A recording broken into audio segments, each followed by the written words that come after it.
தமிழ் சினிமாவில் முக்கோண காதல் கதை, ஒருதலை காதல் அப்படிங்கிற பல விஷயங்கள்லாம் இருக்கும். நான் சமீபத்தில் ஒரு விஷயத்தை யோசிச்சு பார்த்தேன். அதாவது ஒருத்தரை 3 பேர் காதலிக்கிறது.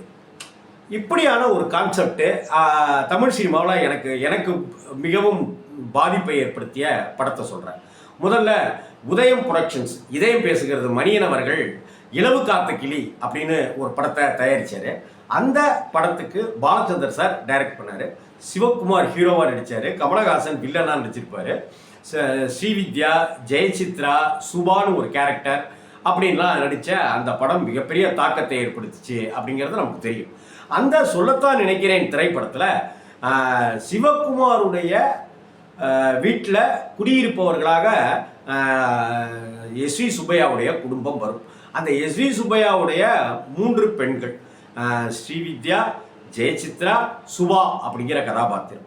இந்த 3 பேருமே ஒருத்தருக்கு யாருக்கும் தெரிஞ்சிக்காம, யாருக்கும் சொல்லிக்காம சிவகுமாரை காதலிப்பாங்க. இதில் ஜெயசித்ராவுடைய காதல் மட்டும் ரொம்ப மெச்சூர்டாக, ரொம்ப நிதானமாக இருக்கும். ஸ்ரீவித்யா உருகி உருகி காதலிப்பாங்க. சுபாங்கிற கேரக்டர் அந்த பெண்மணியும் உருகி உருகி காதலிப்பாங்க. ஆனால் கடைசியில் அந்த 3 பேருமே சிவகுமாருக்கு கிடைக்காம போயிடுவாங்க. வேற ஒரு வாழ்க்கையை அவங்க தேடிக்குவாங்க. இதுதான் சொல்லத்தான் நினைக்கிறேன் அப்படிங்கிற திரைப்படம். சிவகுமாரை காதலிக்கிற 3 பேர். இதே கே பாலச்சந்தர் சார் எடுத்த இன்னொரு படம் அவர்கள். தமிழ் சினிமா வரலாற்றிலேயே என்னாலும் சரி, முக்கியமாக அவர்கள் திரைப்படத்தை என்னால் மறக்கவே முடியாது. அந்த அவர்கள் அணு கதாபாத்திரத்தை மறக்கவே முடியாது. அந்த அவர்கள் திரைப்படம் எனக்குள்ளார ஒரு பெரிய தாக்கத்தை ஏற்படுத்திருச்சுன்னா, ஃபஸ்ட்டு அவர்கள் அணு சுஜாதா காரணம், 2வது பாயிண்ட்டு அவர்கள் அணு சுஜாதா காரணம், 3வது பாயிண்ட்டு அவர்கள் அணு சுஜாதா தான் காரணம்.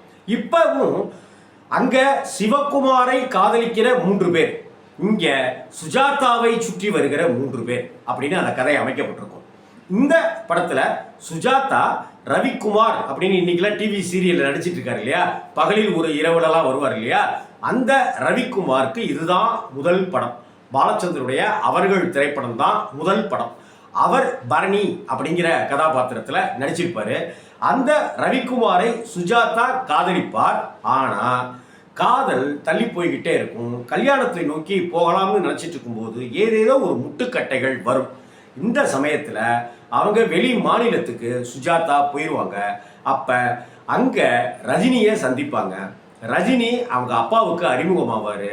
அப்போ நான் வேணா உங்கள் பொண்ணை கல்யாணம் பண்ணிக்கிறேன் அப்படின்னு சொல்லும்போது எனக்கு கொஞ்சம் அவகாசம் கொடுங்க அப்படின்னு சுஜாதா கேட்பாங்க. ஏன் அப்படின்னு கேட்டதுக்கு, நான் ஒருத்தரை காதலித்தேன், அவர்கிட்டருந்து எனக்கு பதில் வரல, அந்த பதிலை நான் கடைசியாக ஒரு தடவை நான் ட்ரை பண்ணி பார்க்குறேன், அப்படி அங்கேருந்து பதில் வரலனாக்க நான் உங்களை கல்யாணம் பண்ணிக்கிறேன் அப்படின்னு சொல்லுவாங்க. இன்ஃபேக்ட் ரஜினி அந்த அப்பாவுக்கு, சுஜாதாவுடைய அப்பாவுக்கு அவ்வளோ உதவிகள் செய்திருப்பார். கடைசியில் பதில் வராது. கடைசியில் வேற வழி இல்லாமல் ரஜினியை திருமணம் செய்து கொள்வார். ஆனால் திருமணம் செஞ்சிட்ட பிறகுதான் மிகப்பெரிய சேடிஸ்ட் அந்த ராமநாதன் அப்படிங்கிறது தெரியும். அந்த ராமநாதன் கதாபாத்திரத்தை ரஜினியை தவிர யாருமே பண்ணியிருக்க முடியாது. இன்னும் சொல்லப்போனால் படத்தில் ரஜினி அப்படிங்கிற அந்த ராமநாதன் கதாபாத்திரம் வரும்போதெல்லாம் நம்ம ராமநாதனுடைய சட்டையை பிடிச்சு அடிச்சு கொன்னுரும் போல இருக்கும். இதைத்தான் பாலச்சந்தர் சார் அக்னி சாட்சி படத்தில் எவ்வளவு கொடுமைக்காரன அப்படின்னு சொல்லிட்டு ரஜினியோட வீட்டுக்கு சரிதா போகிற மாதிரி அக்னி சாட்சியில் படமாக்கியிருப்பார் பாலச்சந்தர். பாலச்சந்தர் சார்ட்ட எப்போதுமே அவருடைய படத்துலேருந்தே ஒரு விஷயத்தை ஹிண்ட் ஒன்று வச்சுக்கிட்டே வருவார். இது மாதிரி அக்னி சாட்சி படத்தில் இதனுடைய ஹிண்ட்டை வச்சுருப்பார். இது மட்டும் இல்லை, பல படங்கள்ல இருக்குது. அதை பற்றி நான் இன்னொரு சந்தர்ப்பத்தில் பேசுகிறேன். ஆக இப்போ ரஜினிகாந்த் வந்துட்டார். அதற்கு பிறகு ரஜினியினுடைய சேடிஸ்ட் தரத்தாலேயே சுஜாதா ரஜினியை விவாகரத்து செய்து விடுவார். கை குழந்தையோட திரும்பவும் சென்னைக்கு வருவார். சென்னையில் ஒரு அலுவலகத்தில் வேலைக்கு சேருவார். அந்த அலுவலகத்தில் இருக்கிற ஜானி அப்படிங்கிறவர் தான் அவருக்கு ஒரு போர்ஷனில் வீடும் பக்கத்தில் ஏற்பாடு பண்ணி கொடுப்பாரு. இப்போ கமலஹாசன் தான் அந்த ஜானி. கமல் ஒரு விடோயர், அதாவது காதலித்து கல்யாணம் செய்து கொள்ளாமல் இப்போ அப்படியே இருக்கிற காதலனையும் சுஜாதா பார்ப்பாங்க. காதலிச்சவன் நம்மளை, ஆனால் இன்னும் கல்யாணம் பண்ணிக்காமலே இருக்கான் அப்படிங்கிற ஒருத்தரையும் தன்னுடைய காதலனை அவங்க பார்ப்பாங்க. கல்யாணம் செய்துவிட்டு குழந்தையையும் கொடுத்துட்டு விவாகரத்து ஆகிட்ட நிலையில அந்த கணவனை திரும்ப சென்னை அலுவலகத்திலேயே பார்க்கக்கூடிய சூழ்நிலையும் அவங்களுக்கு வரும்.